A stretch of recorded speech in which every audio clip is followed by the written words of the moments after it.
unaona hii kitu fisi akipanda namna hii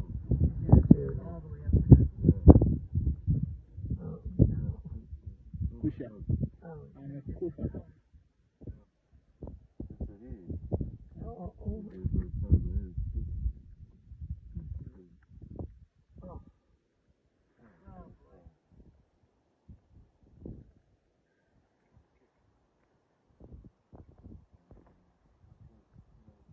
That makes sense.